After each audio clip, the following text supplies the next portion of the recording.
So where do we start? These are some popular websites, and again, everything is web-based now. Everything from searching for a proper grant possibility to submitting the grant.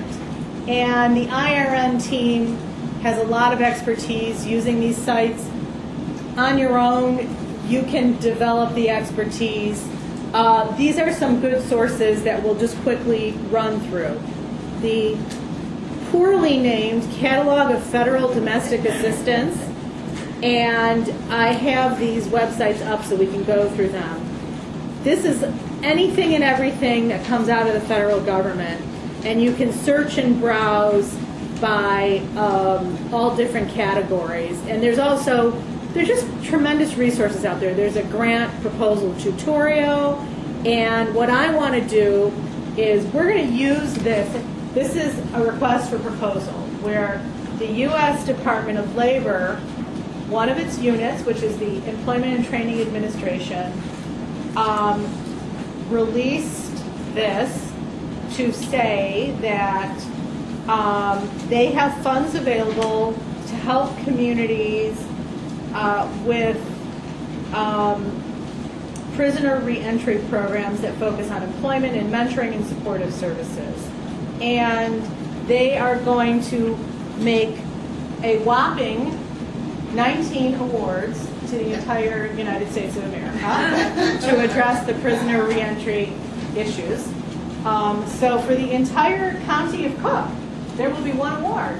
Wow. So this gives you a sense of the reality on the ground. And you can imagine from the county of Cook how many applications went into this. Many, many, many, many. And yes, it has been awarded, I think. I'm pretty sure this has been awarded to one organization. So anyhow, we're going to be using this as our example throughout this session of working with federal grants and how it really works. So if we were going to, and I'm probably, for the sake of time, not going to go through this now, but let's say your issue was employment for formerly incarcerated individuals. Say that's your issue. Well, what do? You go to this catalog and you start searching. And this is something to, away from this session, get into this and spend some time with this. You can search, keyword search. Just for the sake of time, I'm not going to go through this. But, this is, it's a really, really great resource. And if we go back to the presentation here, and a next source, this link doesn't work anymore. Faith-based and community initiative. Are people familiar with this?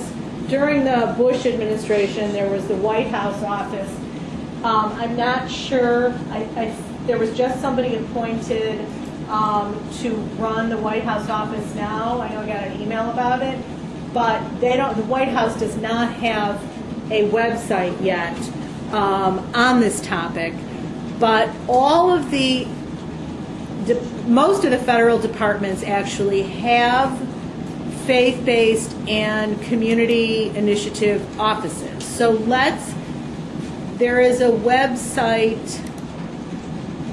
This is an example of Health and Human Services, their homepage for faith-based and community initiatives. So what I like about those departments is that they typically provide small grants that have much less bureaucracy, and they're much more open to how small organizations work and operate. And so it's worth it for you, whether you're interested in health and human services or labor or education, to find their faith-based departments and check those out. Anything that they have will be listed in that catalog for federal domestic assistance, but it's worth it to kind of familiarize yourself with those sources as well. I want to pull up, there's one site that lists all of these federal departments, and I'll try to find that later. So grants.gov, and we have, I think Chang is an expert in grants.gov. Is that true? Come on, Chang. Don't be so humble. Yeah? So if anyone has any questions. Basically, again, their motto, which is, I think, terrific, find, apply, succeed. So again, it's another place to search for federal grants. It's also the place to apply for federal grants. So